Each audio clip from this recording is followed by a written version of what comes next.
कुंती ने ऋषि दुर्वासा की सेवा की जब कन्या थी, तो ऋषि ने कहा तुमने बहुत सेवा की बेटा, कोई वर मांगो। तो बोले भगवान हम बच्चों को क्या वर चाहिए, पिताजी की ओर से खाना पानी सब मिलता है, वस्त्र मिलता है, आप ऐसे महापुरुषों की सेवा मिलती है, खिलौने रखे, हम कौन सा वर मांगे। जाओ मैं एक मंत्र देता हूं, तुम्हारे भविष्य में काम आएगा। दुर्वासा ने उस कन्या के भविष्य को पढ़ लिया। उसने देख लिया कि भविष्य में इसके संतान है ही नहीं, एक घटना घट जाएगी। बोले जाओ तभी मुसीबत में काम आएगा। जिस देवता का आवाहन करोगे वो देवता एक तुम्हें पुत्र देगा। अब लड़के तो लड़के, महात्मा जी कह दिया ये मंत्र पढ़ने से कैसे देवता आ जाएगा। सूर्य उदय हो रहा था, पढ़ दिया मंत्र तो वो चला आया। और एक लड़का लेके आए, बोले लियो। तो बोले महाराज अपना रखिए, मैं तो मंत्र अजमा रही थी। बोले लोग क्या कहेंगे, मैं राजकन्या हूं, कुंवारी हूं, लांछन लगेगा। बोले तुम पर कोई लांछन नहीं लगेगा। बोले भले न लगे, आप अपना ले जाइए। तो बोले मैं मंत्र से बंधा हुआ हूं, मैं ले जा भी नहीं सकता, ये तो रखना ही होगा। फेंक के चले गए। कुंती ने भी बक्से में परवाह कर दिया लोक लज्जा की वजह से। और युधिष्ठिर, अर्जुन, भीम सब वैसे ही जन्मे बाद में कालांतर में। पांडु को श्राप था, उन्हें पांडु रोग था, स्त्रियों के संसर्ग से मृत्यु। तब महाराजा पांडु ने कहा कुंती हमें संतान की जरूरत है, राज्य का उत्तराधिकारी हमें राजकुमार चाहिए, युवराज चाहिए। इसलिए हमसे तो लड़के होंगे नहीं, तुम कहीं सबल पुरुष का नियोग करो और एक लड़का हमें चाहिए।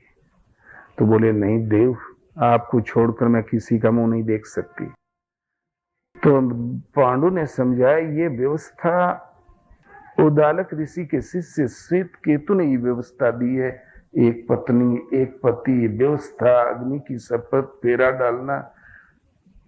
इससे पहले स्त्रियां स्वच्छंद विचरण करती थी।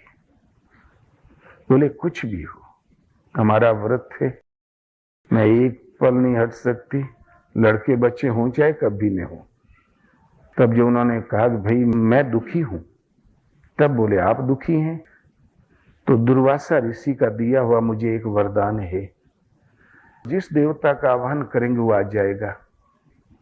आप हुक्म दे मैं किसका आह्वान करूं। तो पांडु ने कहा धर्म। तो एक लड़का जन्मे युधिष्ठिर, धर्मराज। फिर बोले पवन, तो भीमसेन, इंद्र तो अर्जुन, तो जो छोटी रानी थी माद्री, उसने कहा बहन जी आपको बच्चे कैसे होते हैं। बोले मंत्र से। वो मंत्र हमें नहीं मिल जाएगा। बोले तू ही ले ले। तो उसने आह्वान किया अश्विनी कुमारों का, तो 2 लड़के पैदा हुए, नकुल और सहदेव, 5 पांडव। और एक घटना घट गई, पांडु मर गए।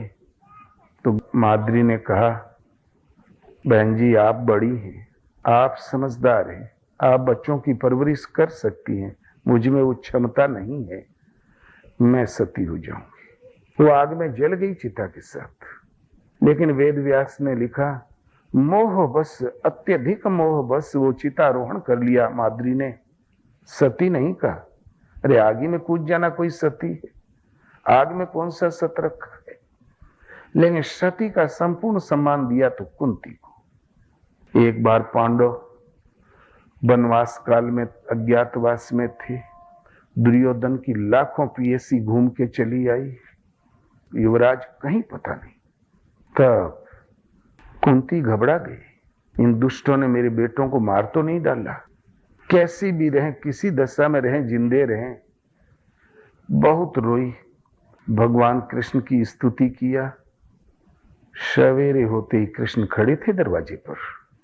कहा पुआ आज तुमने बहुत याद किया, बड़ा रुदन किया, बोलो क्या चाहती हो। कहो तो तुम्हारे लड़कों को आज बुला दूं, कल राज्याभिषेक कर दूं, बोलो क्या चाहिए तुम्हें। तो रोदन करते हुए कुंती ने कहा प्रभु अब हमें पुत्रों की चिंता नहीं रही।